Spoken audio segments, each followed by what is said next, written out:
So I feel pretty confident. Maybe this will get clipped. I feel pretty confident he's never going to do anything like that Someone again. is setting a reminder in their phone for like 2031 to clip this when Winfield retires. It's the IDP show, now you know. Welcome to the IDP show. Josh Raymer here in the Sode Shack with Adam Markham. Tonight, we are talking top 24 Dynasty DBs. Addy, we talk a lot in IDP about fade DB in your drafts. It's an easily replaceable position. So I wasn't as excited about this episode, but then you go and look at the doc. There's some sexy names on this list. It's going to be a fun time tonight. I think it's wrong to miscategorize DB as not a sexy position because it's a position that we fade in drafts. But the position, pretty loaded. There's some good names on this list. It's still about having fun, fantasy football, and there are a lot of fun defensive backs. So, yeah, it's always been one of my favorite positions. The players are usually pretty fun characters. A lot of dogs. A lot of little gremlins. You got to be a dog or a gremlin to match up with these alpha level wide receivers who are the freakiest athletes on the team usually. Yeah. So tons of players that I love. This will be a lot of fun. It's funny because doing these Dynasty top 24 episodes, the position that we all love so much, linebacker, I feel like is the one where it's like there's the least amount of like sexy young assets. Whereas at edge rusher, we've talked about this infusion of talent with Will Anderson, Aiden Hutchinson, and all these young up-and-coming guys. Same thing with DB. You look at the top of the list, spoiler alert, it's the Kyle Hamiltons, Brian Branch, Devon Witherspoon, Cooper DeJean.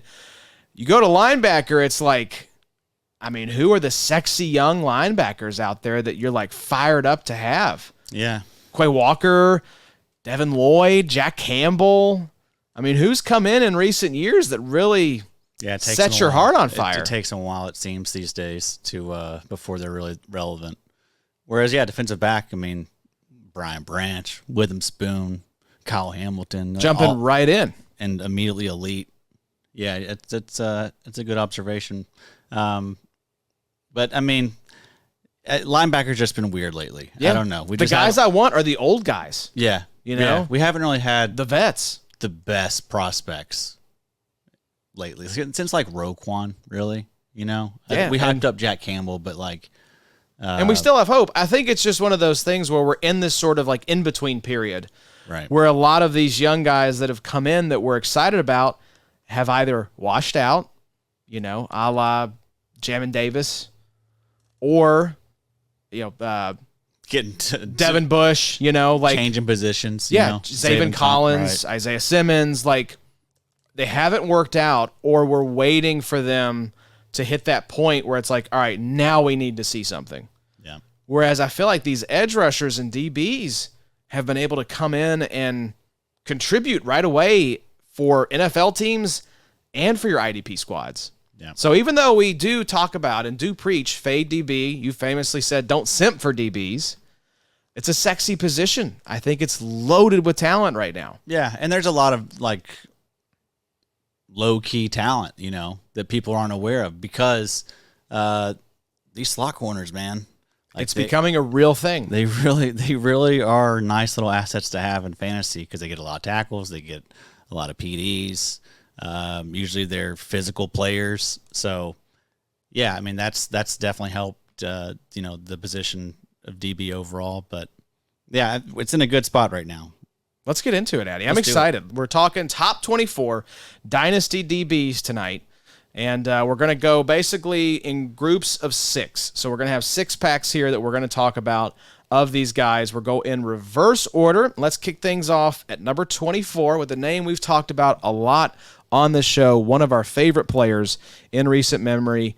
Arizona Cardinals still, Budda Baker, 28.5 years old, was the DB 109 in 2023, 9.1 points per game, just 764 snaps, 12 games played, 12 games started.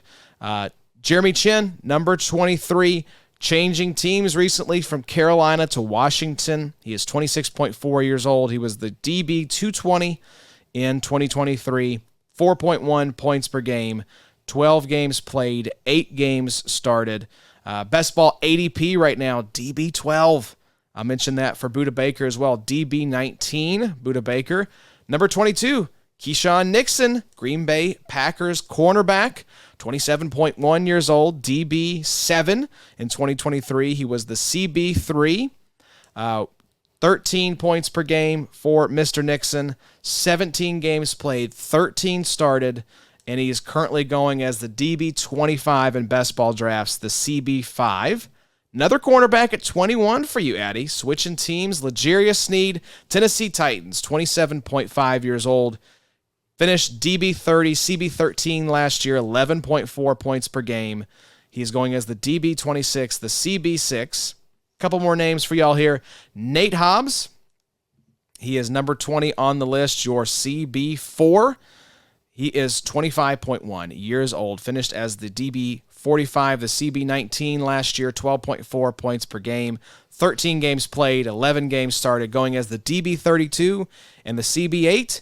And then to wrap up this six-pack here, Addy, it is CJ Gardner-Johnson. CD Deuce going back to the Philadelphia Eagles.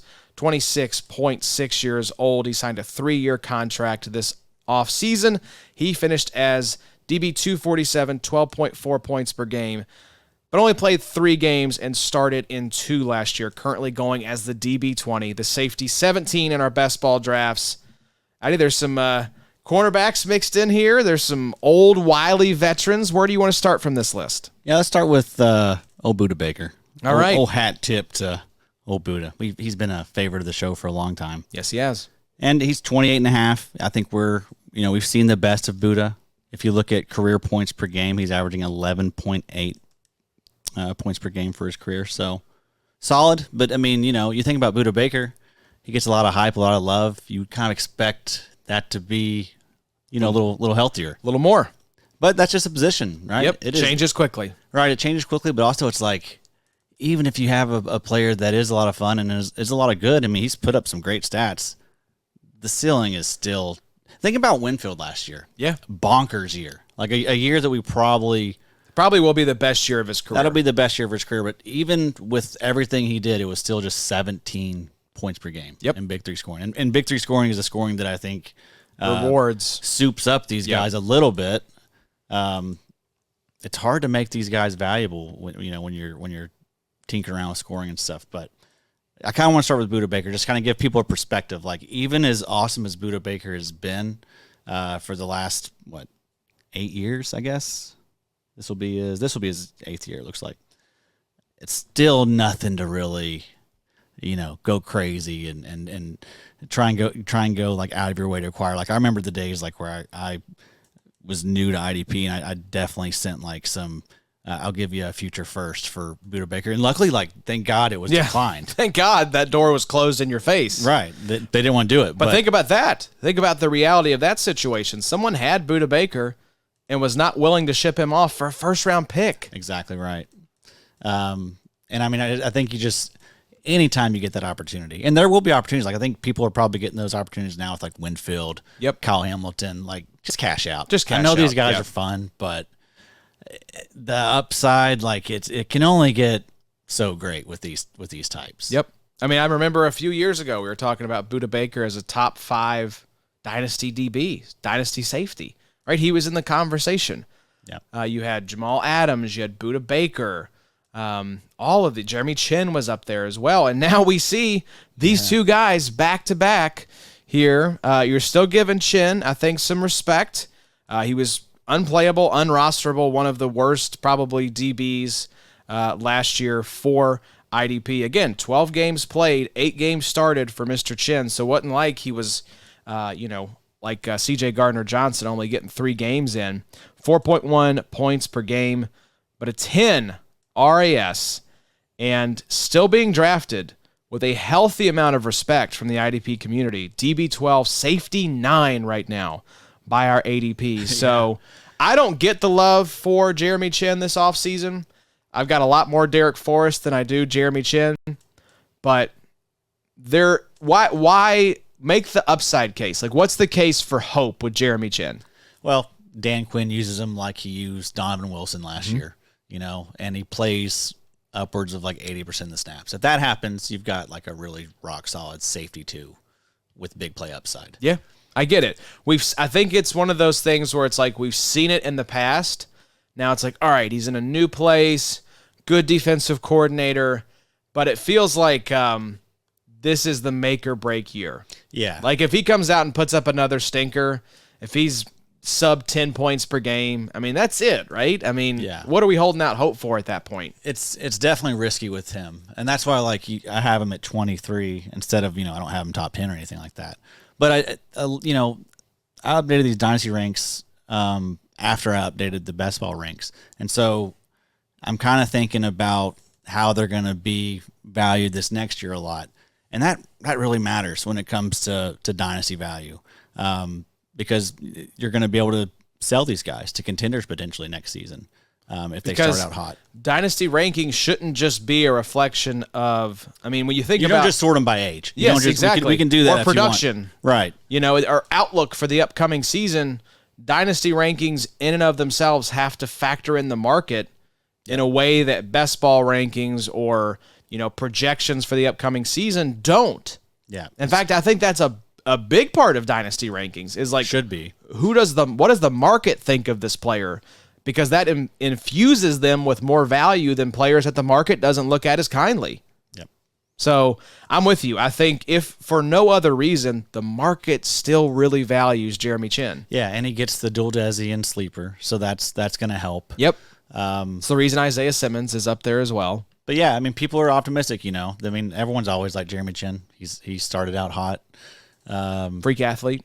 Right. So I get the upside case, but he's a fade for me all day at these prices. 100%. Like I'm not going to be like we mentioned on pretty much every top 24, top 48 dynasty episode. I'm not going to be spending up for any of these guys at all. Yeah, I'm not with guys like Chin. That's just not the way that I want to approach fantasy football, right? Yeah. Of taking these big swings on, I don't mind upside, but kind of these depressed assets that get shined up and polished up every offseason, and we talk ourselves into these guys again. I don't know, man. I'll let someone else take that gamble, and if it works out, hey, good for you. Yeah. But I'll just take Derek Forrest however many picks later. Yeah, I don't know how that second safety spot's gonna work out in Washington. I've been seeing some hype about Quan Martin potentially playing safety more. And it's like, does Dan Quinn roll out 3 safeties like he did in happen, Dallas, right? You had Malik Hooker, J-Ron Kearse, Donovan Wilson. Yeah. So we could be looking at another 3 safety situation. And it was just a one-year $4.1 million deal for Jeremy Chin. So, they didn't invest that much in him. So, if it doesn't go well, they could just be done with him. Cut the cord. They do have a lot of young guys around him. Yep. So that could definitely happen. So I'm same way. Like I haven't drafted Jeremy Chin at all. And I won't. I know that, I was talking with Scott on IDP drafts this week. Like, there are certain players I will draft. Like, you took Kyle Hamilton in the 7th round in Best Ball 1 because it's like, at a certain point, we're just being a little too cute. Yeah. But there's just no world in which I'm going to push the button on Jeremy Chin where he's being taken. I do think I took him in the 13th or 14th round in one of those best balls, and that was just because he has that linebacker designation. It is nice. Derek Forrest going as DB 72, safety 48, 250 overall in the post-draft ADP. So I'll just take that. If I want to take a Washington safety, give me that guy. There's better options out there, I think, than yes. Derek Forrest has too much risk too. Yeah, but if at 250 overall, you're looking at the 20th round. Better DBs than him. We'll see. I've got quite a few. Definitely will be. Definitely got a lot of Derek Forrest shares, so I need him to be somewhat good. Sounds like a little bit of cope. He was good when he was on the field 2 years ago. He was just banged up last year. New DC in there. Yeah, we'll see. A lot of new pieces. Yeah. It's true. We'll see how it shakes out. Old man Phil with regrets. 20th round. This is when I start pounding the DBs is 20th round. I think I just got him in the most recent one, actually. I need to see if I'm on the clock there. Stop doing that. You stop doing that. Don't do that, guys. Don't get him. Just Don't get him. Don't get him specifically. Better options. Don't do it. There are good options. There are very good options. All right. This is all getting cut. This is, speaking of good options, though, Keyshawn Nixon, Yeah. L'Jarius Sneed, Nate Hobbs. You got your CB 6, 5, and 4 here right in a row. You mentioned these slot corners, these playmakers. These 3 guys, I feel like, definitely fall into that bucket. Yes, 100%. Nixon, the return upside is putting him in this on this list at 22. I mean, we saw him last year get like 65% of the snaps there in Green Bay. So I would expect the same type usage here this season. They didn't bring in anyone else that should really be a threat to the return stuff. So I still feel good about his role there. So, I mean, cheat code potential, we talk about it a lot. We've been in on Nixon for a while now. Like we were all over that last season.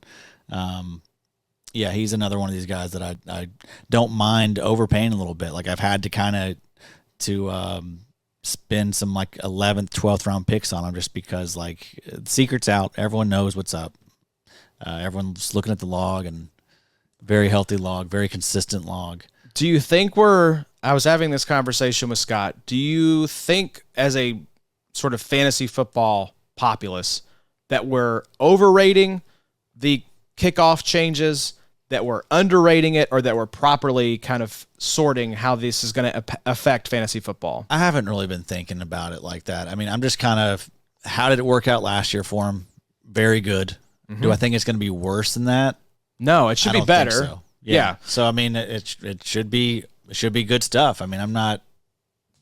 How much better is it going to be? I don't know. It may not be better, but if he can repeat what he did last season, that's all we're looking for. As long as you have that role and you're returning kicks, and he was really good at it. He's really should good be at better. It. If you, there's a reason why he's doing it, because he's awesome at it.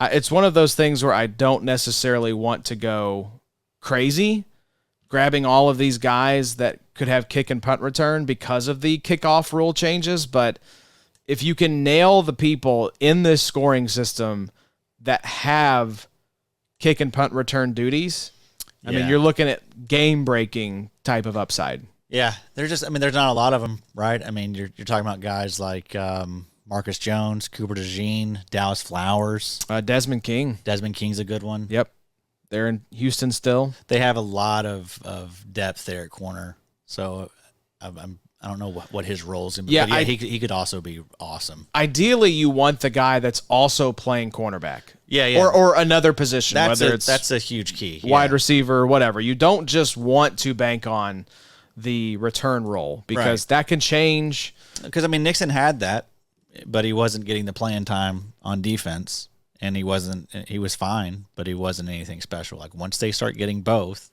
then right. I mean, that's what made Marcus Jones like a absolute revelation 2 years ago. Yes. So was the fact he was playing offense and special teams and defense. So, I mean, I think it's worth it in some spots to chase that. Like, I think if you have like a good feeling that, they're gonna get that return role and also get the snaps, you're looking for like someone playing like 70% of the snaps on defense, but also getting those are the DBs you can reach for. Yes. Because they bring additional value. And so far, Nixon's been the only one I've been willing to reach on that.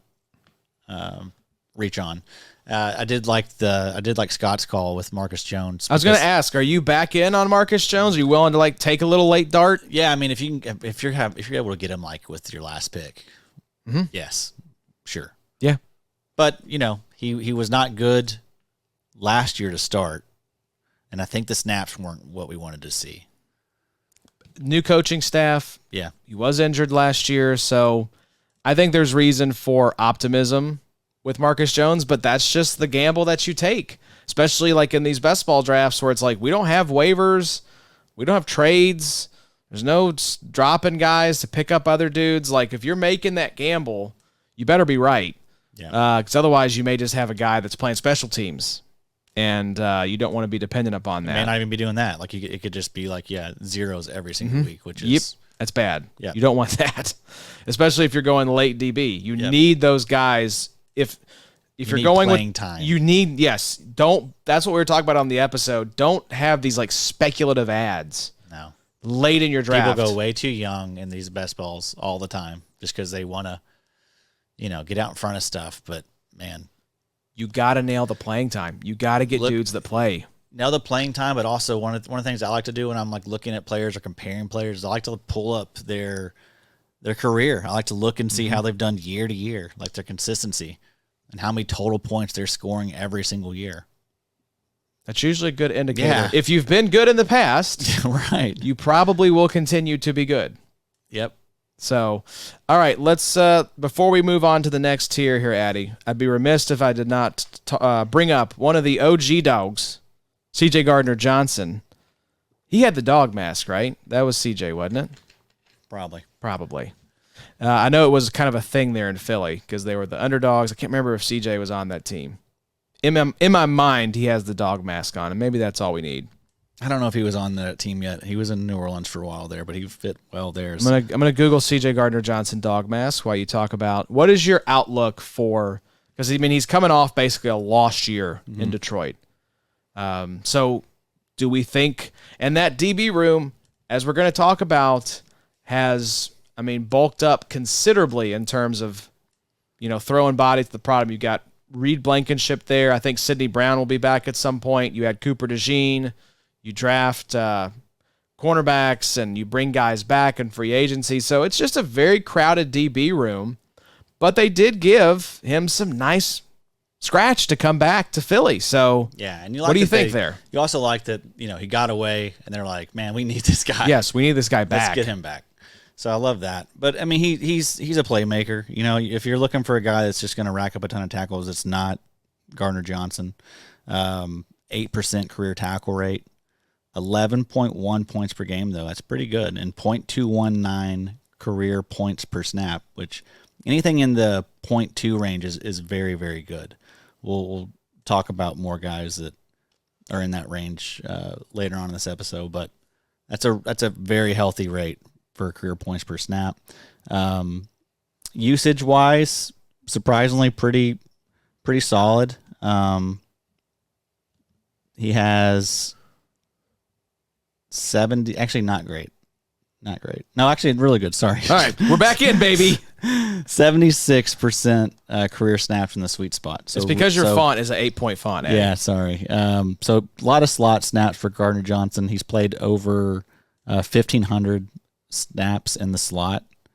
So a ton. And he's played career-wise 3,000 snaps. So nearly half his snaps coming out of the slot. It sounds like, according to one of the articles I read this week from Jimmy Kemsky, talked about, it was an update basically on the DBs for Philadelphia. Mm-hmm. And it stated that C.J. Gardner-Johnson is planning to play safety. He wants to play safety. He's played cornerback. I agree with the article's premise. I don't think the Eagles are going to need C.D. Deuce to play cornerback. I think they brought him in to play safety alongside Blankenship. I think Sidney Brown will fold in whenever he's back healthy. With the late season injury was a real bummer. Yeah, I think he'll do a lot of stuff. He'll be safety. He'll get some slot snaps. I think still. so. He'll do a lot of stuff, man. Especially if Cooper DeJean is not ready to go right out the gate. Yeah. But I think he will be.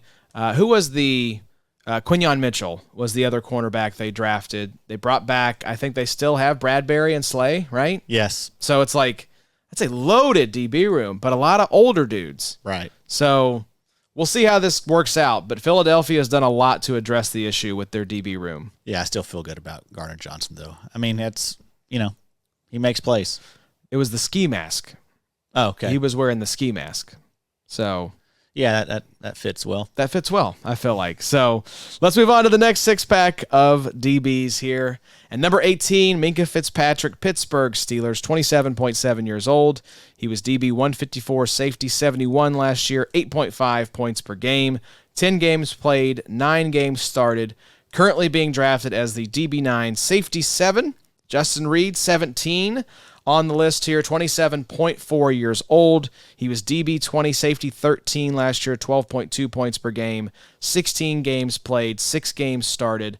DB 28 right now in the best ball draft, safety 22. We got our first rookie on the list, Tyler Gitchin-Nubin, New York Giants, 23.1 years old. Clocks in here at number 16. Currently going as the DB 37, the safety 27 in these drafts. And then a couple more names for you all. We have Kyle Duggar, New England Patriots, number 15 overall, 28.3 years old. He was DB 17, safety 10, 11.7 points per game last year, going as the DB 10, safety 8. Grant Delpit, number 14 on the list. He is 25.8 years old. He was DB 55, safety 32 last year, 11.6 points per game. He played in 13 games started, DB 27, safety 21. And then number 13, we have Cameron Curl, 25.3 years old. Now with the Los Angeles Rams, he was DB 34, safety 21 last year, 11.4 points per game, 16 games played, 16 games started. He is currently being drafted as the DB 16, safety 13. So, Addy, we got some rookies mixed in here. We've got some veterans. This feels like a good group right here. I like this group. Yeah, nice little fun group. A lot of guys that do a lot of different stuff. You got guys like Kyle Duggar, who's loves to play in the box. 75% of his snaps have come in the sweet spot for his career. 50% have come in the box. Wasn't he getting consideration for dual desi, or weren't we having a conversation recently about shouldn't Kyle Duggar sort of be DB-LB? Yeah, I'm not sure what Sleeper looks at, because Josh Metellus got it. That's what it was. That was yes. the recent thing that happened. And so, yeah, we were talking in the Sode Shack one night. Shouldn't there be other guys that have it? I mean, I feel like 50% of your snaps in the box, that seems like a pretty good threshold to say this guy should probably be also LB. Yeah, I think so. But Duggar's awesome. 10.3% career tackle rate. He is up there in age a little bit. I was surprised to see how old he was. He's like 27 and a half, I believe. Yeah, he came out. He's 28.3. 28.3, yeah. He came out late of Lenore Ryan, I think it was. Second round pick by Bill Belichick, I believe. Yeah, he's a guy that we thought would maybe be like a return yardage type as well, because he did that in college and did it really well in college.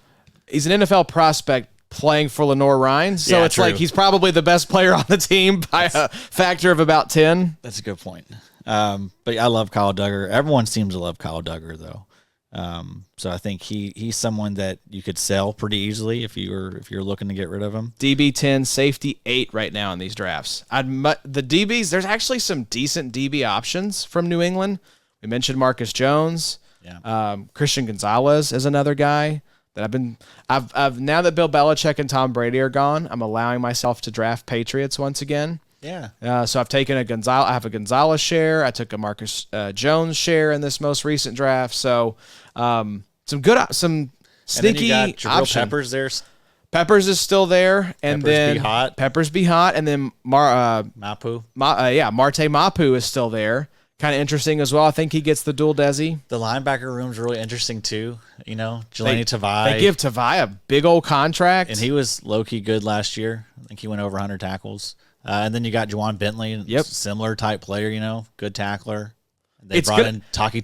Yes, it's going to be a really solid NFL defense, but it's like, oh man, I think we still have to wash the stink off of most of these other guys before I'm willing to dive back into that pool fully. Yeah, it's still not a group that I'm excited to draft out of. Yeah, it's probably you can get maybe some late value, right? Baltimore's up there high in ADP now. Yep. Duggar's still getting drafted high. But that's really it as far as... Probably. The edge rusher. Uche's getting up there. Well, I'm talking about the other one that's a little more established there. That was injured, I think, last year. Oh, yeah, Judon. Yes, Matthew Judon. That's him, Duggar, he's like a third-round pick. And Barmore are definitely the three highest drafted assets. So, Minkah Fitzpatrick is a guy I wanted to bring up. I have him on our main Dynasty roster. Obviously, all of these guys, just across the board, good cash out. If you've got people coming to try to acquire any of these guys and they're willing to pay...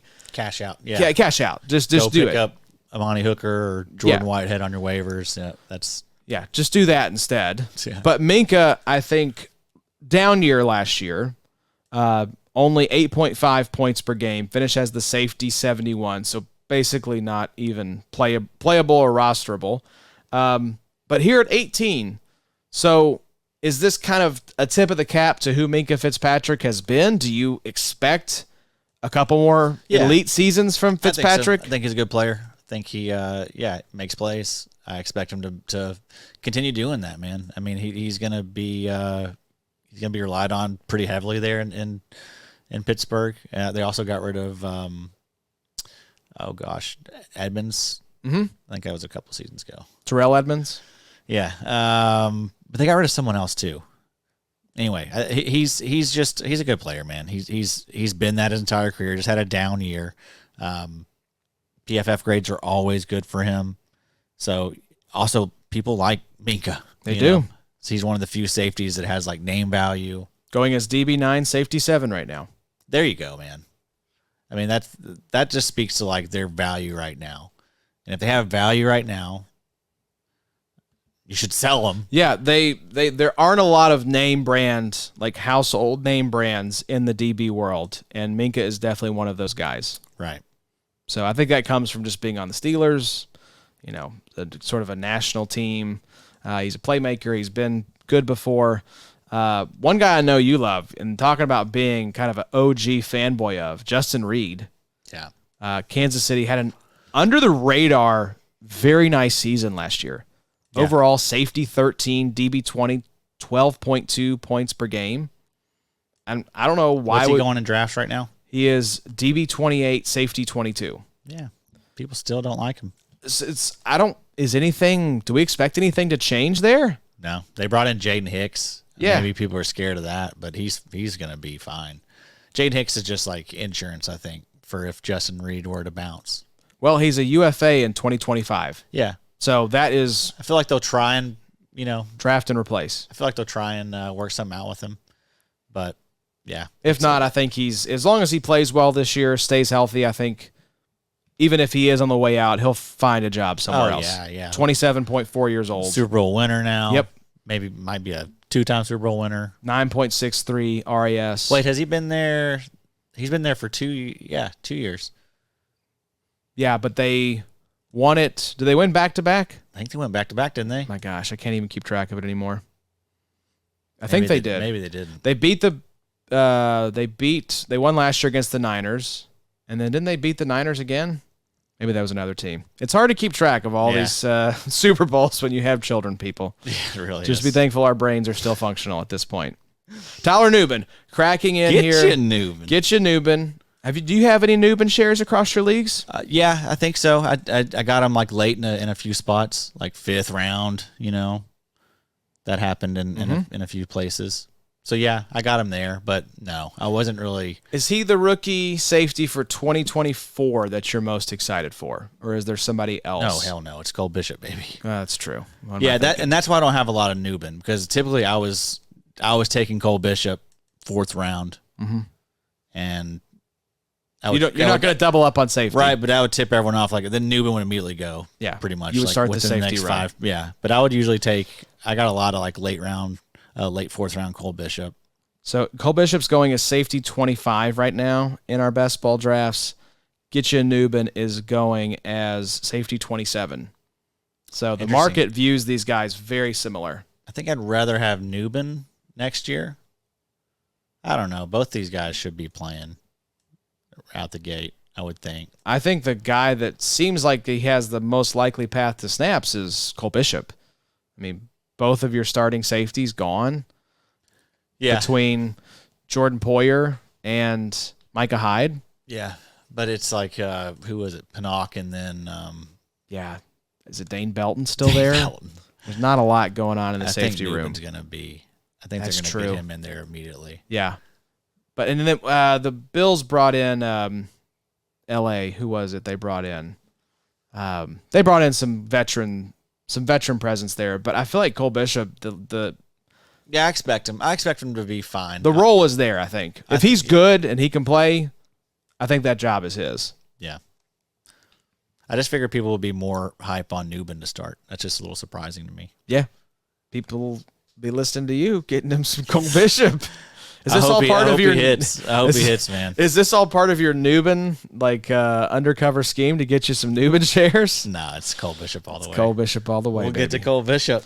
Yes, we will. Let's talk about a couple veterans here, though. Grant Delpit finished as the safety 32 last season, going as safety 21. Cam Curl. This is a player that you have hated on repeatedly on this show because people seem to be simping hard for Cam Curl. Homeboy was good last year. Safety 21, 11.4 points per game. So nothing crazy, but solid. Going as safety 13 right now. DB 16 overall. We like the situation in LA more than Washington, right? I feel probably a little bit better about it.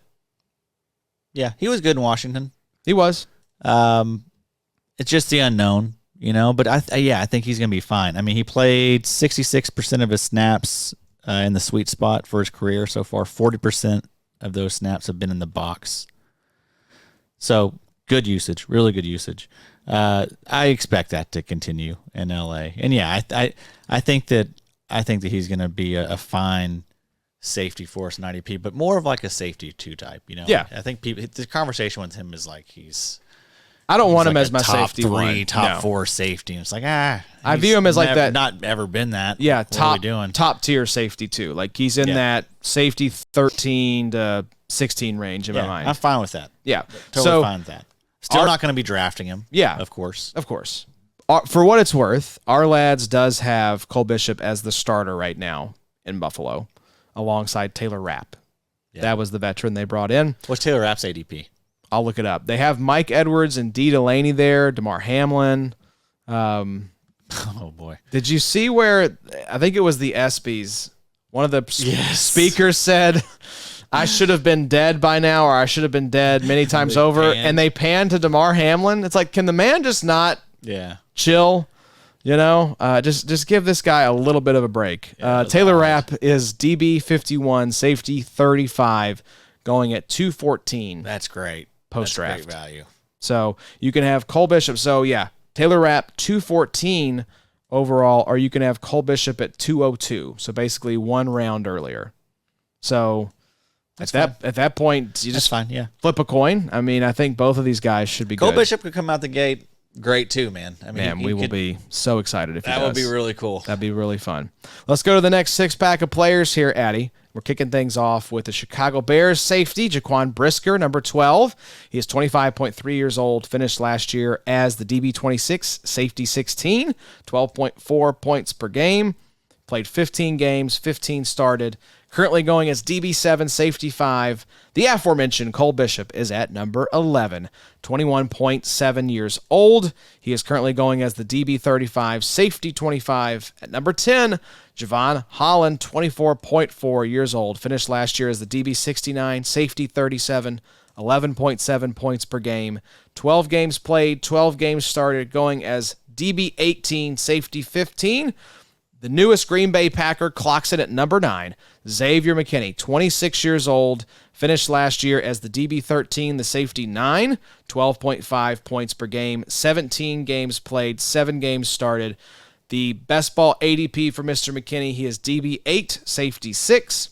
Number 8 overall is your CB3, Trent McDuffie, Kansas City Chiefs, 23.9 years old. He was DB31 and CB14 last year on 11.4 points per game, 16 games played, 16 games started, 23. He's the DB23 and the CB4 right now in our best ball ADP. And then Cooper DeJean, your cornerback 2, 21.4 years old.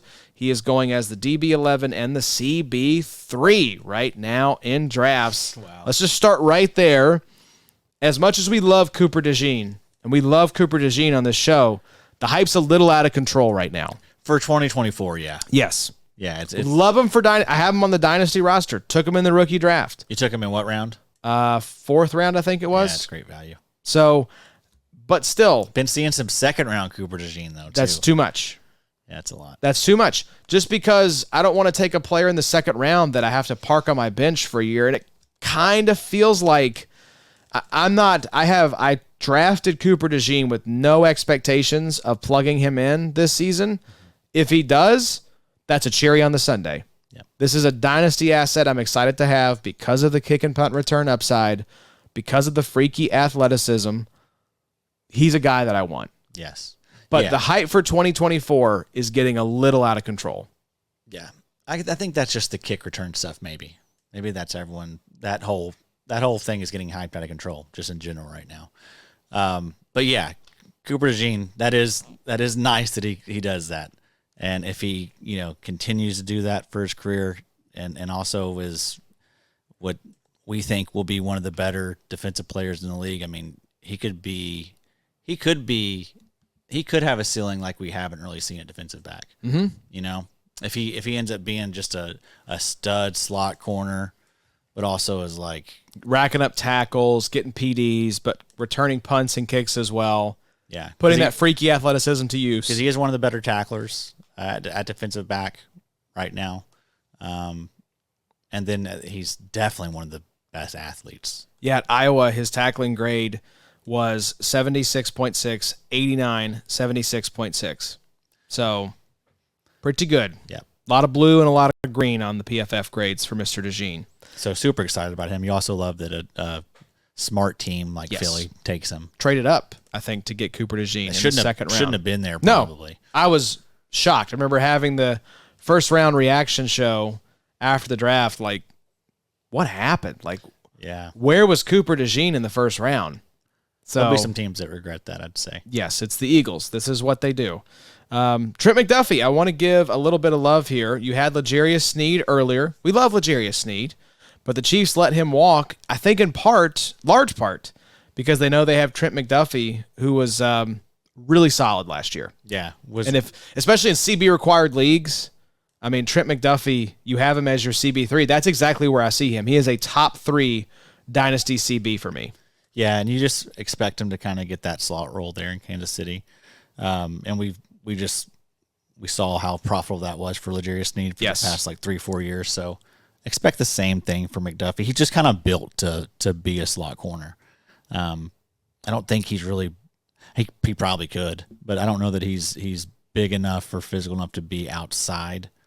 So I just think he fits well there. And so he's a guy that I've been taking quite a bit in these best balls actually because he slips a little bit and pull him up because his range is not that bad honestly. So his McDuffie is among defensive backs. So he's 166 right now. It's pretty good. And that's DB what? That's DB 23 CB4. Yeah, that's great. DB 23, and that's what's nice too is safeties. I think at least for a lot of people, they want the security of that safety because they feel like these guys are going to score more points. But as we know, if you get that slot corner role, that is, I don't really see that as like, now the top end safeties, I still want those guys ahead of like even slot corners, but those guys I put right up there behind and alongside a lot of these safeties, like a Cam Curl versus a McDuffie, just in a DB league, probably starting McDuffie. Yeah, more times than you're starting Cam Curl, probably. Yeah, I think so. I mean, the role is just so juicy, And I guess it depends on the deployment of the safeties, and that kind of stuff as far as like, would you start Trent McDuffie over X? But yeah, I mean, there's no reason not to love this guy in a format where you don't have to set your lineup. You just let him pop into your lineup in best ball every week. Yeah, so I've gotten a lot of him. And then, L'Jarius Sneed's out of there now. So I just feel like maybe we can get even more production out of Trent McDuffie. But also it feels like he's going to go to another level, too. Mm-hmm. Like, I don't think we've seen his best stat line for a season. He's a guy that's continued to get better and better every year. And so I like McDuffie. To be an asset that's stable, too, that's another, solid point that we need to make. Like, we want guys that we're going to be able to have on our team for a while. There's not a lot of that. You have to be, it's a special cocktail, I think, of components for me of good draft capital. I want to see some athleticism from these guys because for the most part, you look at this list and it's a lot of dudes who are very athletic. They make plays consistently. And they're on good, stable, smart organizations. Yes. Kansas City Chiefs, Philadelphia Eagles. These are teams where I don't worry about coaching turnover, right? That's a big thing with these DBs. that throws a monkey wrench into everything is, well, how was the new coaching staff in Washington going to deploy Jeremy Chin and Derek Forrest and Quan Martin? We don't know. Yeah. So in these kind of formats, it's just purely speculative. And so we know what Trent McDuffie is going to do because this is a stable franchise. It's had the same head coach and same defensive coordinator for multiple years now. And like you said, they value Trent McDuffie there, and I think he's going to be there for a while because L'Jarius Sneed is not there. Yeah. And they knew they could sign Chris Jones and let L'Jarius Sneed walk because we'll just stick Trent McDuffie in there. Yep. And be fine. And they'll have time to open up money for Trent McDuffie. Exactly. That'll be someone I think they want to keep around. I agree. Yeah, it was just unfortunate timing with Sneed and Chris Jones both needing to get paid. Yeah, I mean that's how it goes though when you have all these superstars on one team. Someone's going to get squeezed out. Also, I want to touch on Javon Holland. Okay. I don't think we talk enough about him, but also a guy that's like really good. 90.4 overall PFF grade last season. 65.5 in 2022, 84.7 in 2021. So actual good player, another playmaking type, like not the best tackler, 8.3% career tackle rate, so nothing special, but has a knack for making plays. And I think the usage has improved year to year. I think we did see him tick up a little bit as far as like sweet spot percentage last season. And I think he has that versatility to where I'm not going to like peg him as like a certain type of player. Like I think he can do a lot of different stuff. But again, a guy that consistently make plays, actually good, should be a guy that we're talking about for a long time when we talk about defensive backs. So that's valuable for me. So you have that I've been going out and getting quite a bit. I've always loved Javon Holland. I've had a sweet spot for him, or a soft spot for him in our main league. I had him and Winfield there for a while at the same time, and I just think he's severely underrated because he's a safety too. Yeah, and you just I don't want him as my safety one, but he's a really good safety too. Like yes, crazy upside. Like it seems like every single season he has a couple 30-point games. Yeah, and that's the kind of it speaks to the way that you want to play fantasy football. That's what I want in my safety spot. That's kind of what I'm. Spot, yeah, and your safety 2 spot especially. Like I want a little bit of upside in there, right? Yeah. Same thing if you have like 3 linebacker spots. I want to have some pretty solid, reliable guys in those first two spots, but I want to stick a little bit of a wild card in that third one sometimes, just to see if I can, get that 30-point game. Right. And Javon Holland is definitely a dude who can do that for you at the DB spot.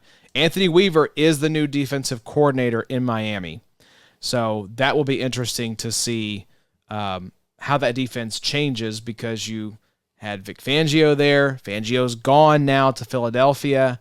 I think it was I don't think it was Holland, but it was one of the defensive players saying basically like, breath of fresh air, like really throwing Fangio under the bus. Like, I actually like coming to work now. It was some very, very harsh criticism. I was like, that was good Lord. That was a very weird situation and a weird look for Fangio to leave that team after a year. You don't see that a lot. I think they went and made him like one of the highest paid, if not the highest paid defensive coordinators. The Dolphins did, and then he's out after a year. Yeah. So odd.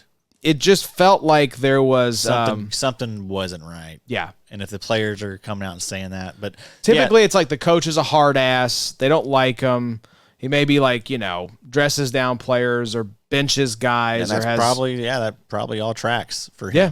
He's an old school, hard ass kind of coach. Gets results. That defense was. I mean, there's a lot of guys that had career years, under Fangio. Wasn't his fault that Jalen Phillips got hurt, and then Bradley Chubb got hurt, and then they go and play on.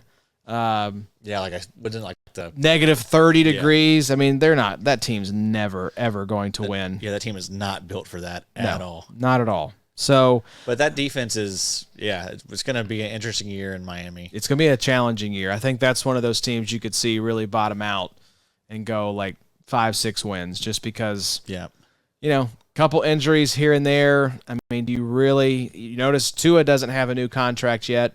Do you really want to pay this guy? No. The Lions just gave Jared Goff all that money, and it's like, Tua's sitting out there as a young quarterback. The team's been successful, but I've said it before. I don't think you can win a Super Bowl with Tua. I just think when the lights get bright, that dude is going to shrivel, especially if you have to go travel to Kansas City or Buffalo or Cincinnati or Baltimore and play outside in January in frigid temperatures.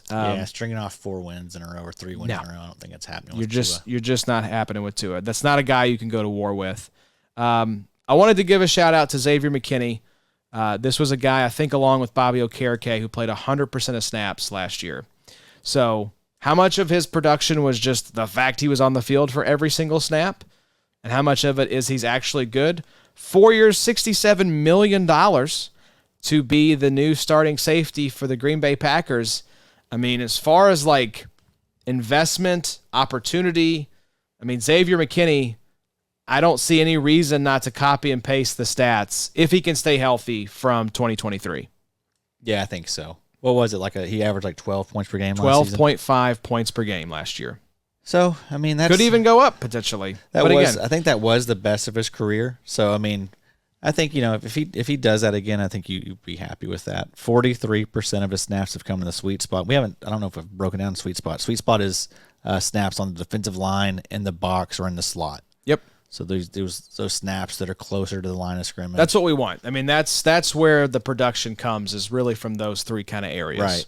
And I know tackle efficiency is probably going to be much better with those. It won't be for defensive line, but still, if they're lining up on the defensive line, I think that means they're likely blitzing. Maybe they have big play opportunity. So that's why we include that in the sweet spot. Who were we talking about, Josh? We were talking about Xavier McKinney. His opportunity in Green Bay. Yeah, I think it'll be similar. I mean, between 10 to 12 points per game. Yeah. How much do you want to spend for that? Do you want to pay DB8 safety 6 prices? No, I don't. Well, I think we have to separate too a little bit of our best ball brain, where it's like, I don't want to take that guy there because there's other players I'd rather grab at other positions. And it's like, if you're just looking at the pecking order of safety, I think safety 6 for Xavier McKinney for 2024.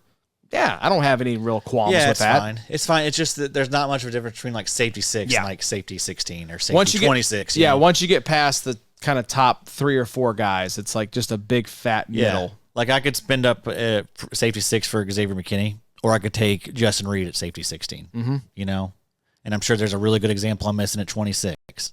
Trent McDuffie. I can take Trent McDuffie at 26. You know what I mean? So it's just like, there's no reason to flag plan on these guys. Yeah, safety 22 for Justin Reed right now. Yeah. So, I mean, that's you don't have to do that. You can if you want to do that. If you want to go get your guy, you can do that, but you're just passing up on all this value that's going to be there 3-4 rounds later. Because even and you may get someone that produces more than the guy you took at safety 6. And because to acquire these guys, if it's a dynasty startup, if it's an auction, it's a free agent auction, if you're having to trade for these guys, that's why we bring this up, is not to hate on DBs, but just to say, like you mentioned, Xavier McKinney going at safety 6, don't argue with the fact that he could very well finish there. He could very well be the safety 6. But that tells me the price to acquire him, you're going to see some pretty serious opportunity cost if you're taking him in a startup, if you're grabbing him in a best ball draft, in a free agent auction. If you're having to trade for this guy, I just don't think the juice is going to be worth the squeeze there. No. And so it's hard to separate out, because I don't disagree that if you ranked him there for 2024, yeah, I mean, the dude was good last year, but it's just hard to then want to go acquire that guy at that price. Yeah. Yeah, I think he warrants a top 12 ranking, but yeah, that doesn't mean we need to get one of these top 12 safeties. No. Jaquan Brisker, before we move on, Eddie, finished last year as the safety 16, going as the safety 5. Brisker, solid. Started out his career pretty good so far. He's averaging 12 points per game around that for his career. So that's good, and good usage too. Yeah, 12.4 points per game last season. Yeah, and the usage was solid. 63% of his snaps have come out of the sweet spot, 41% out of the box. Eddie Skidmarks Jackson is out of there now. Correct. So I don't know. Kevin Byard's there. Do we like Byard there? I mean, he didn't do great last. I know it kind of feels like it may be Jover for Kevin Byard. Yeah, but Byard's been a good player for a long time. So Brisker's just he's gonna get good usage. Like I mentioned, 2/3 of his snaps are coming in the sweet spot. So that's love to see that. And then the grades have been solid too. 66.7 last season, then 67 his rookie year. So it was fun. We had the Jalen Petre versus Jaquan Brisker debate. Notice we don't see Petre on this list, and we see Brisker. So I think Brisker at least through the first 2 seasons, Brisker is the winner of that battle. Yeah, he's had the best luck recently, at least. Like Petre could come out and ball out again. He could be back on this list next year. Certainly could be. But for right now, he is off of it. Let's go to the top 6, and this is where you're going to hear a lot of names that we have talked a lot about, starting with Jesse Bates, Atlanta Falcons, revelation last season, 27.4 years old. He was the DB2, safety 2 in 2023, 15.4 points per game. Played 100% of snaps last year. He's going as the DB6 and safety 4 right now. Number 5, it is your CB1, Devon Witherspoon, 23.6 years old, 16.2 points per game last season. He finished as the DB8 and CB4. He played 14 games, started 13. He is currently going as the CB1 and the DB4. Number 4 overall, Derwin James, Los Angeles Chargers, 28 years old, finished as the DB12 and safety 8, which is funny because it just felt like Derwin was sort of last year, but safety 8, 13.2 points per game, 16 games played, 16 games started, going as DB3 and safety 3. Your number 3 Dynasty DB is Brian Branch, Detroit Lions. Are you looking at him in these rankings? We don't have him listed here as a CB, so are you just kind of like ambiguous on him because we don't really know? He's a DB. He does a lot of different stuff. Truly fits that DB label. I don't think you need to he could play a lot more safety this season. Mm-hmm. So I'm not going to say he's like a cornerback or a slot corner. I don't know. He could do a lot of stuff. You'd love to have him as a cornerback, probably designated for your platform. Oh, yeah, it'd be awesome. Because that's beautiful, if so. But 22.7 years old, finished as the DB18, CB8 last year, 13.3 points per game, going as the DB5 and cornerback 2. Number 2 on the list was the DB1 last year, Antoine Winfield Jr., Tampa Bay Buccaneers, 25.9 years old, 17.9 points per game. Played 98% of snaps, 17 games played, 17 started. He is going as the DB1 and safety 1. And then your number 1 Dynasty DB is Kyle Hamilton, Baltimore Ravens, 23.4 years old. He finished last year as the DB4 and safety 3, 15.8 points per game, 15 games played, 15 started, DB2 and safety 2 in these best ball drafts. So, Addy, this is the cream of the crop, the top DBs for Dynasty Leagues. And let's just go straight down from 6 to 1. Let's give Jesse Bates his flowers. There were some concerns after he moves on from Cincinnati. They dump both of their safeties at the same time. Von Bell ends up in Carolina. Jesse Bates ends up in Atlanta. And Jesse Bates, for as good as he's been throughout his career, went to a whole nother level in the ATL. He had a ton of interceptions, right? That he did. And I think maybe 6 interceptions, a defensive touchdown, 3 TFLs, 11 PDs, 1 quarterback hit. He had 132 tackles, though. That is so surprising, isn't it? That really is. That shocks me seeing that number there. He's the latest example that you shouldn't just shy away just because of the usage. 26% career usage out of the sweet spot. So, I mean, the dude, 4,591 snaps at free safety out of his 6,326 snaps. Yeah. So, I mean, who cares? Almost exclusively a free safety. Right. So you don't need to get too hung up on the usage stuff. I mean, you will miss out on some really, really good players if you do. And Jesse Bates being the latest example of that. But, yeah, I mean, the 132 tackles, it reminds me a lot of when Minkah Fitzpatrick had that season, that little outlier season where he just racked up a ton of tackles. I don't think we'll see Jesse Bates get back there, nor do I think we'll see him get 6 interceptions. Yeah, this is a prime regression candidate. Yeah, this may be the biggest prime regression candidate. Him and Winfield. I think Winfield can really only go down because it was such an outstanding season from him. I think he can still have north of 15 points per game and finish as the DB1 again. Yeah. But, yeah, I mean, this was such an outlier compared to the rest of Jesse Bates' career that if you can go cash out on Jesse Bates right now, if somebody wants to come give you a second-round pick, bye-bye, Jesse Bates. Yeah. But good player. I mean, he's going to be someone that we're talking about till he's like in his early 30s. Yes. Like he'll be like a Jordan Poyer type. So I mean, yeah, he's going to be around. He's going to be an asset you want. He's going to have these big weeks because he's a good player, makes plays. He's done this his entire career. And like I don't think he's going to have like 1 interception next season. Like he'll still get he'll have 2, 3. Yeah, at least 3, 4 probably. I mean that's what he does damn near every single season. It's like banking on sacks. A lot of interceptions, a lot of like sacks. These big plays just come down to luck. Yeah. So, yeah, maybe he gets 3, maybe he gets 7. I mean, the luck can break either way. I think it's more likely he has less than 6, but you never know. He could also just be a better asset here. Yes, I mean, he could. Sure, that stuff could come down, but what if he still is in the 100 tackle range? Yep. Like, that's going to be like among the tops for defensive backs. So, They surely didn't bring in any competition. No. Richie Grant's getting some buzz about, maybe having a resurgence. He was there last year, Right. though. So it's like in terms of threatening Jesse Bates, it's not like they went in and brought in a Jeremy Chin or somebody Yeah. to put alongside this guy. Just a new DC. So yeah, we'll see. A little bit of a question mark there. Yeah. But, I mean, I think he's still going to be really solid for us. I mean, he's not someone that I don't have any Jesse Bates, I don't think, because he does go a little higher than I'm willing to spend. He is going like safety 5. He goes right after. Yeah, he is safety 4 right now. Oh, wow. DB6. So I think Derwin. DB6, okay, that makes sense. Yeah, Derwin is safety 3. So it goes, I think, in these drafts, Winfield, Hamilton, Derwin, Jesse Bates. Yeah. In terms of safeties. I think that's my ranks. That's pretty much it. You're an influencer. No, this is, nowhere more obvious than with probably maybe your favorite player in the NFL right now, Devon Witherspoon.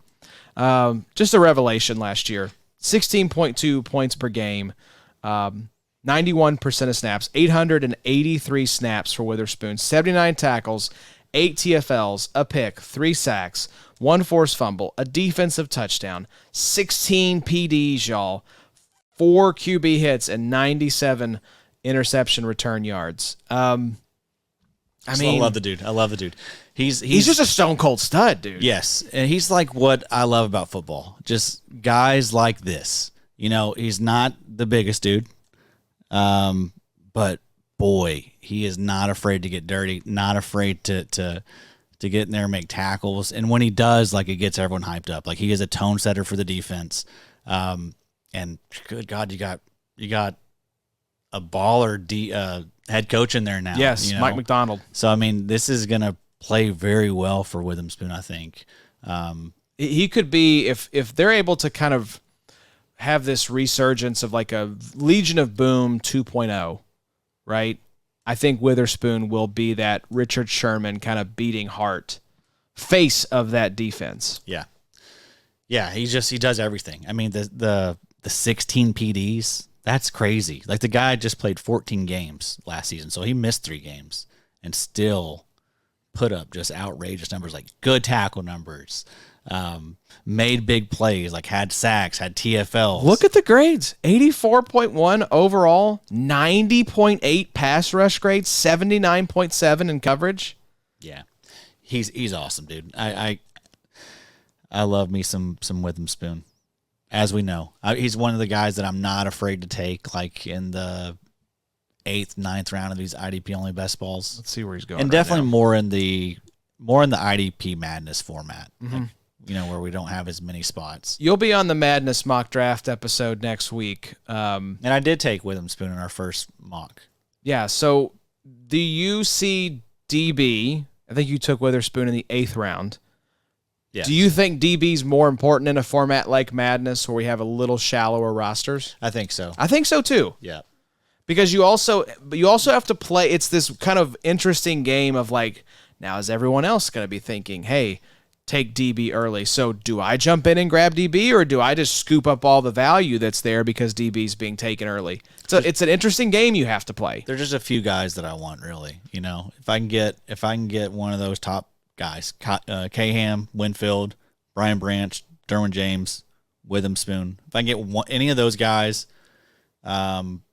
in the 9th round, 8th, 9th round. I was going to say Witherspoon is the last pick of the 8th round. Right now, he's go. 95.1 overall. So I like that. I'm good with that, man. That's totally fine. He's the one that if I'm doing the strategy of like grabbing a couple of elite options, that's probably the guy I'm going with, because 8th round, we've talked about it on this show before, a few episodes back when we're looking at the first 10 rounds. 8th round, is where things start to get a little less certain, a lot fewer elite assets there. And especially now, though, everyone's kind of getting locked in. Much harder to find value in these drafts. It's a lot of the same drafters. Yes, it is. So it's tough, man. It's everyone's getting back online, and everyone's reading the stuff. Everyone's listening to our show. Everyone's plugging back in, waking back up. All the casuals have returned. Yeah, and will be returning. So I do think you'll have to do certain things like that. If you want to, get guys like that, you have to, maybe take them around ahead of ADP. It's hard to find edges right now. Yes, everybody's sharpening up, but I want one of these guys. Like if I'm in a league where the rosters, there's not as many roster spots. I definitely want like a nice little elite defensive back that has like crazy upside. Yep, like Witherspoon. Yep, because there's just not a lot of those. No, there's really not. Again, like we've talked about a lot of guys tonight, and if you look at just like career points per game, I think that'll be something good to do right here. Just kind of give everyone perspective. Derwin James, I think, is a good example. We all know what Derwin James has been. 14.01 career points per game for Derwin James. 11.2% career tackle rate. Usage has been great for Derwin James. I was going to say, Addy, do you have... I think it would be 68% career usage in the sweet spot. That's for very Derwin nice. James. Do you have like career points per game for like linebackers, for example? Yes. Can we flip over to the linebacker tab? You said 14 points per game career average for Derwin James. Can you find a linebacker whose career points per game is in that same kind of range of like close to 14 points per game? Because I think that's helpful to understand, at least in this scoring set, who that's equivalent to. So CJ Mosley, 14.2 points per game. Someone like Tremaine Edmonds is 13 points per game. If you look at someone like Bobby Wagner, he is 15.6 points per game. Okay. For his career.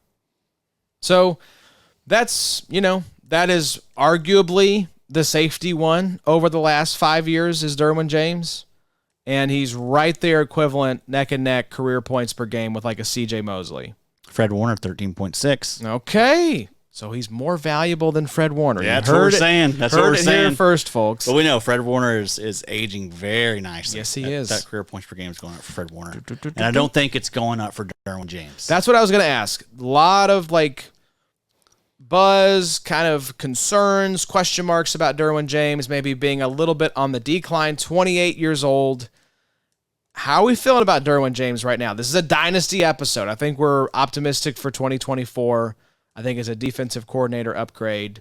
Jim Harbaugh loves him some Derwin James. Have you seen the buzz? I have not seen the buzz. So Harbaugh just says, basically, any question that you have about, Coach, can we wear hoodies during meetings? He says, do whatever Derwin James does. Oh, wow. Whatever Derwin does, that's what you do. So Harbaugh loves him some Derwin James. Yeah. That's fun. I like that. Yeah. So, and I think it is a coaching upgrade across the board compared to what the Chargers had.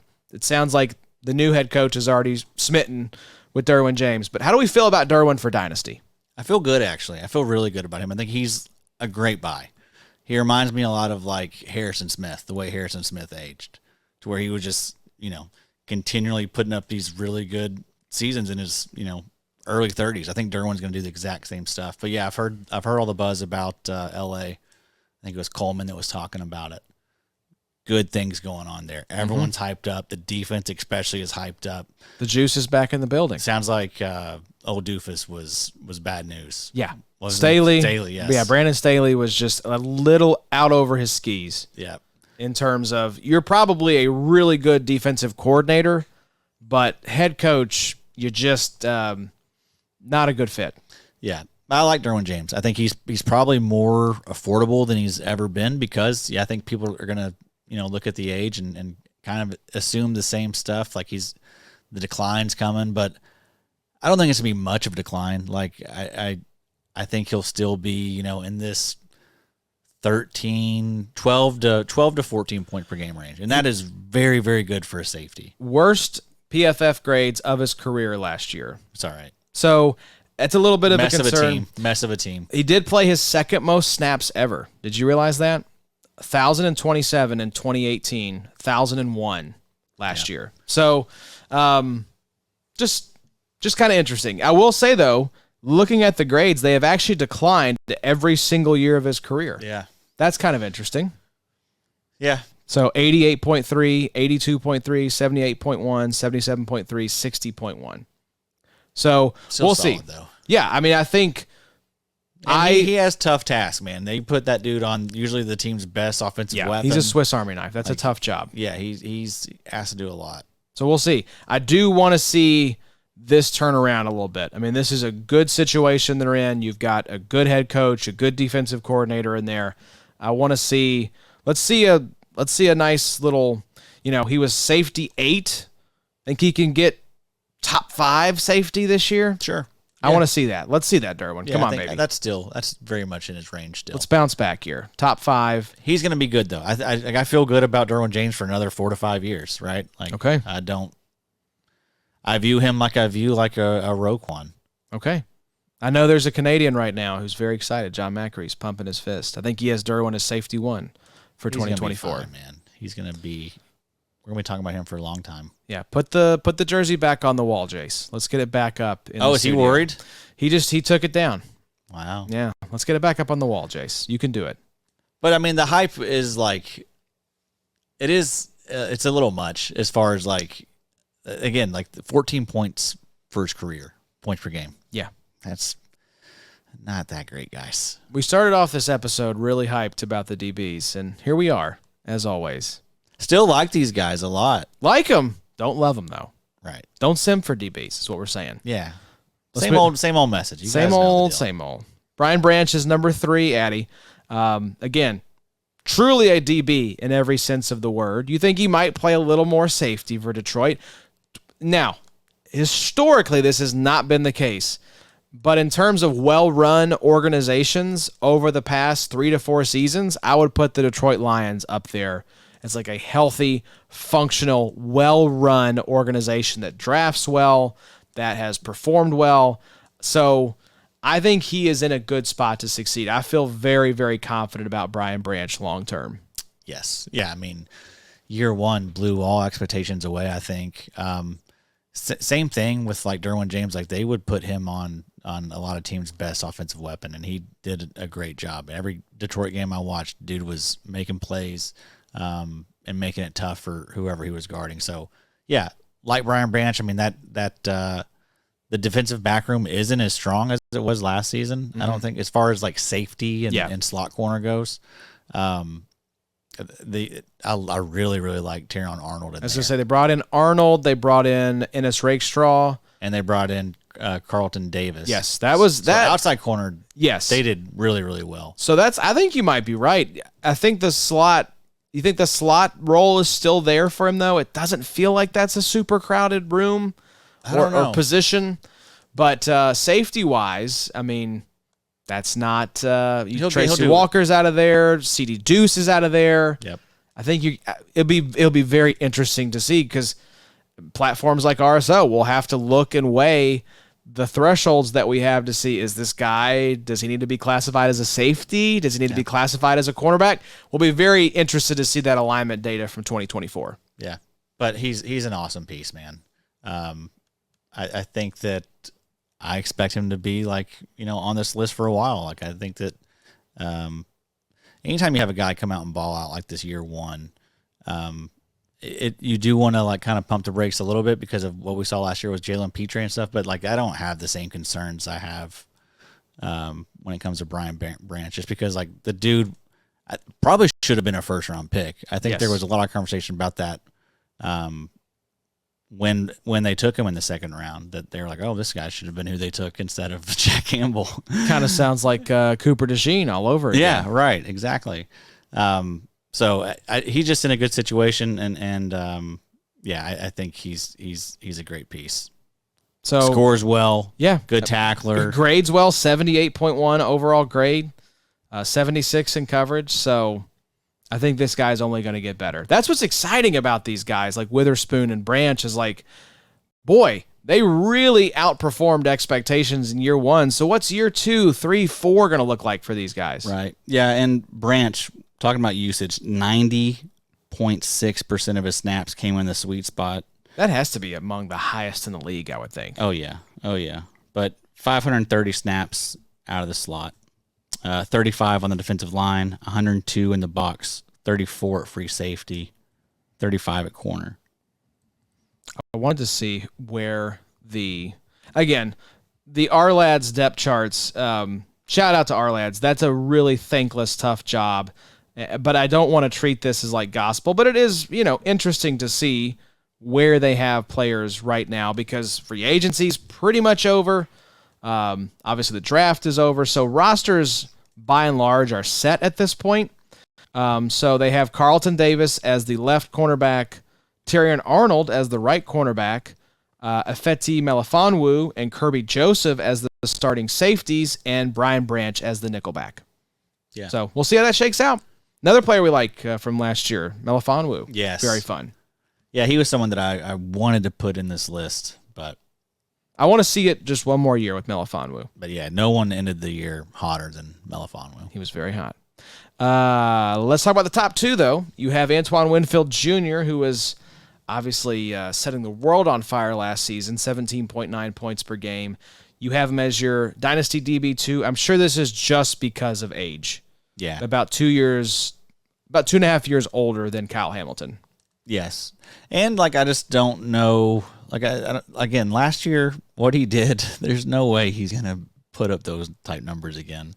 Do you have the actual stat line pulled up? Yes, it was 122 tackles, 6 TFLs, 3 INTs, 6 sacks, 48 sack yards, 6 forced fumbles, 4 fumble recoveries, 12 PDs, 8 QB hits, 28 return yards. That is absurd. 1,100 snaps. So I feel pretty confident. Maybe this will get clipped. I feel pretty confident he's never going to do anything like that Someone again. is setting a reminder in their phone for 2031 to clip this when Winfield retires. I mean, that would be sick if he does. I can't imagine. I can't imagine that happening, though.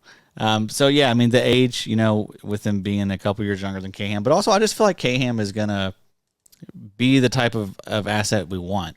The usage is fantastic for him. 74% of his snaps have come in the sweet spot, and I don't think that's going to change. I mean, it's just the type of player I think he is. Had 6'4", right? He had 3 sacks against a gummied out Gardner Minshew in that Colts game. Yeah. I mean, just single-handedly wrecked that team. And I think that's just the type of player he is. You can do a lot of different stuff like that with him. But I think he's going to be just a better tackler. And I do think he's going to have more consistent sacks year to year. Just be a more consistent type for us. Antoine Winfield, it was cool to see him get paid. 4 years, $84 million. I believe he is now, it's the first time in a decade that the highest paid DB is actually a safety and not a cornerback. Yeah. So that was pretty cool to see that happen for Winfield Jr. I would have liked for it not to happen. Oh, Tyke Smith. Tyke Smith. He'll be going right. down like he a might lead be balloon. playing. He might be playing some safety for him. Maybe. We'll I was see. going to say, I think Caham will be the highest paid safety in the league, the highest paid DB in the league when that time comes. Yes. I see him as that type of Fred Warner, face of the position, the buzz from. You're seeing these kind of quotes come out from NFL executives on Twitter right now, giving their opinions on different position groups, different players. They said Hamilton is already a top 3 defensive back in the entire NFL. Oh wow. They're this guy is Yeah, the future of the position type of thing. Like the highest possible kind of praise for Kyle Hamilton. Right. Yeah, and that makes sense. I mean, there's not a lot of guys we talked about, probably the guys that were in that conversation. I mean, yeah, I would put Hamilton. That's why he's one for me. I agree. I mean, the start to his career, the setting that he's in, like he's a centerpiece of that defense along with Roquan. Yep. So, yeah, I mean, I expect him to improve on last season. I don't think we've seen he's going to have one of these Antoine Winfield seasons that we just saw. Like that's coming for him. Maybe a couple. Like Probably I think the ceiling's even higher for this guy. I think so too. We'll see what the defense looks like. I think it will be relatively the same under new defensive coordinator Zach Orr. Doesn't feel like a defense they're going to mess with too much. And this is a position that turns over a lot, Baltimore defensive coordinator. These guys, same with like San Francisco. These guys just tend to get jobs that are coordinators for these really prolific, successful teams. Another thing I like about K-Ham is if you look at his PDs for his career, he already has 18 PDs. Yeah, it's insane. And he has 14 TFLs as well. Yeah, 10 TFLs last year. He had a defensive touchdown, 13 PDs, 4 QB hits, 3 sacks, all against the Colts. I remember each one of them. So K-Ham, Antoine Winfield Jr., Brian Branch, Derwin James, Devon Witham-Spoon, Jesse Bates, your top 6 safeties. And I will forever be grateful to Kyle Hamilton for giving me one of my flag plants correct last season. I called him as a top 3 safety. Nice. He was the only one that came through for me, so appreciate you, K-Ham. Thank you for that. That episode's coming soon? Yes, it is. We'll do that episode right before the start of the season. Yeah, that'll be here soon. We've got like one more episode, and then, folks, we will be hammering the training camp preseason updates. You all really liked those episodes last year, so we're bringing them back. We're going to be updating you all throughout training camp, throughout the preseason, all the nuggets, bits of information you need to know. Tune into this show. We are going to keep you up to date, help you cut through the noise of what's happening across 32 training camps, 3 full weeks worth of preseason games. We'll get you right and let you know what's happening out there. So that's starting here soon, Eddie. I'll be going to Colts training camp. We got tickets for August 9th. Let's go. Be fun. Taking the whole family. It'll be a fun year this year. I'm excited. If we can keep A-Rich upright, healthy, let's finish more than 4 games. Who's the backup there in Indy? It is now Slinging Joe Flacco. Oh, hell yeah. It's kind of fun. Could be worse, It's the two. You almost hope he gets hurt now, don't you?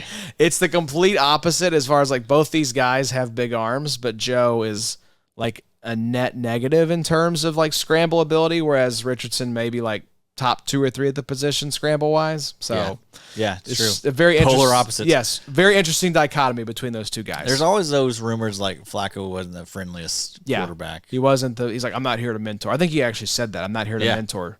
Wonder if he's still that way. Maybe he's still like you loosen up a little bit after. You get older, you're just like, I'm a backup now. Yeah, just enjoying the ride. You're not competing for a starting job. Your job is kind of to be the mentor. Yeah. So hopefully he's doing that.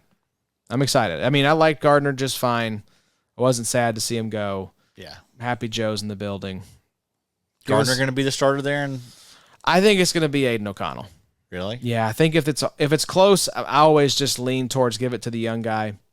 I think they paid Gardner Minshew like mid-level starter money because they weren't quite sure on O'Connell. Yeah. But if O'Connell and Minshew are equal going into the season, you give the nod to O'Connell. That'll be one of those deals where they'll both get a chance. It's ultimately, who cares? This team's probably going to be pretty bad. Yeah. When you're talking about Gardner Minshew versus Aiden O'Connell, we're already in a pretty dark place. Poor Devontae Adams. A lot of like, Devontae Adams. Oh, yeah, I'm a Raider right now, but if I was going to reunite with anyone, it would be Aaron Rodgers. It's like, do you just want to go to New York? Do you want us to get you out of here, bud? Sounds like it. Yeah. Can't blame him. Can't blame him. That's a rebuilding team.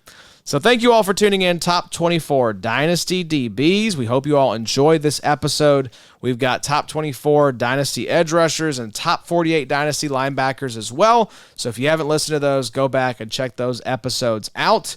Next week, we'll be back with Question mark. We're going to talk here after this episode to figure out what we want to do next week. But I can tell you for sure, coming on Tuesday around 8 to 8:30 p.m. Central, we will be doing the second live stream for IDP Drafts, our brand new show focused on IDP best ball. It will be Jeff Pomazal, Kyle Bellyfuel, Jake Colhagen, and Adam Markham doing the middle 8 rounds of an IDP Madness mock draft.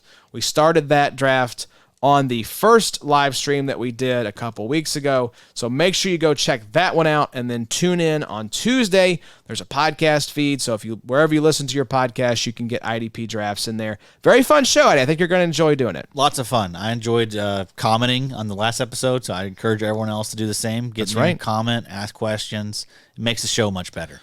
It's funny. It's fun either way. Even if you don't want to do that, I'm still gonna have a good time. Yes. The point of the show is let's get better at IDP best ball drafts together. That's the goal. Yep. Let's ask questions. Let's test stuff out. Let's have some fun. So come check it out Tuesday, 8 to 8:30 p.m. Central Time. You can actually go on YouTube and click Notify Me when you see an upcoming live stream, and you'll get a notification sent to your phone when that live stream actually starts. So check it out. Should be a lot of fun. And this guy right here will be able to get inside that beautiful brain on Mike. So thank you all for tuning in. Like we said, we will be back next week. So until then, y'all take care, and we'll see you soon. It's the IDP.